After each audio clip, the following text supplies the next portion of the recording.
আমার মনে হচ্ছে যে ইসরায়েল যে কাপুরুষের মতো যে কাজটা করলো, ইরানের উপর একটা হামলা করলো, আসলে পৃথিবীতে মুসলিমরাই বোধহয় একমাত্র জাতি যে কারো উপর হামলা করলো তাকে 3-4 ঘন্টা আগে জানায় দেয়। তো আমি গর্বিত যে আমি একজন মুসলমান, আলহামদুলিল্লাহ। আর সবচেয়ে বড় কথা হলো যে যারা এই কাপুরুষের মতো কাজটা করেছে তারা যে বিড়ালের মতো শেষ হয়ে যাচ্ছে, এটাও কিন্তু মুসলিম বিশ্ব দেখছে।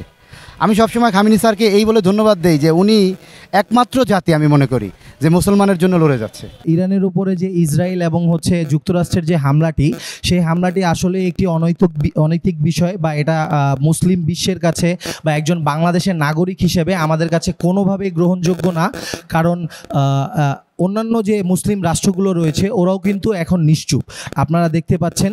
এবং এটা কিন্তু তৃতীয় বিশ্বযুদ্ধের একটি আলামত হিসেবেও অনেকে বিবেচনা করছেন বা অনেকে ধারণা করছেন তৃতীয় বিশ্বযুদ্ধ এই হামলার কারণে লেগে যেতে পারত।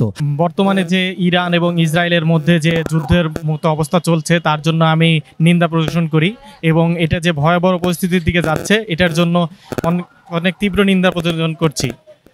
আর বর্তমান সময়ে যে ইরান এবং ইসরায়েল দুইজনেই পারমাণবিক শক্তির কাছাকাছি, কিংবা ইসরায়েল পারমাণবিক শক্তিধর, এবং তাদের সাথে যে মিত্র দেশগুলো আছে তারাও অনেক শক্তিশালী দেশ, তাদের মধ্যে যদি একটি যুদ্ধ সৃষ্টি হয়ে যায় এবং পার্শ্ববর্তী দেশ যদি যাদের সাথে অ্যাড হয়ে যায়, তাহলে আরেকটা বিশ্বে একটা ভয়াবহ তৃতীয় বিশ্বযুদ্ধের মতো ঝুঁকির মধ্যে অবস্থাপন্ন হবে, যা আমরা প্রথম বিশ্বযুদ্ধ এবং দ্বিতীয় বিশ্বযুদ্ধেও দেখেছি।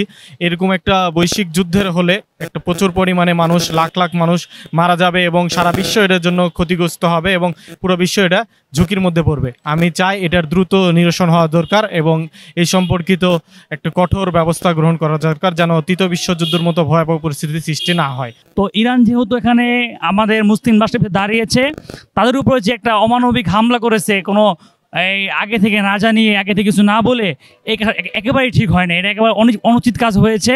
আমাদের উচিত এই কাজকে ধিক্কার জানানো এবং ইরানের পাশে সকল মুসলিম রাষ্ট্র ঐক্যবদ্ধভাবে ইসরায়েল ফিলিস্তিনি যে সংকটটা আছে, সংকটটার একটা শ্রেষ্ঠ এবং সর্বশেষ সমাধান তৈরি করা, যাতে আমরা মুসলিমরা ভালোভাবে বাঁচতে পারি, বিশ্বের বুকে মুসলিমরা আমরা ভালোভাবে আমাদের নিঃশ্বাস নিতে পারি। খেয়াল করে দেখেন যে আমাদের মুসলিম বিশ্বে যে ভঙ্গুরতা বর্তমানে বিরাজ করতেছে, যে আজকে ইরানের উপর অ্যাটাক হচ্ছে, যেখানে পাকিস্তানের আকাশসীমাকে ব্যবহার করা হচ্ছে, আর অন্যান্য বিশ্বের যে ইসলামিক দেশগুলো আছে সম্পূর্ণ নীরব অবস্থান করছে।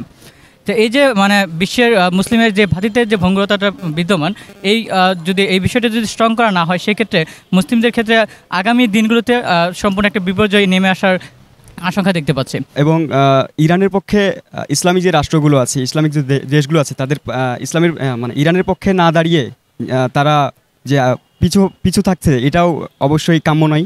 কারণ ইসলাম আমাদের শান্তি বয়ে নিয়ে আসে।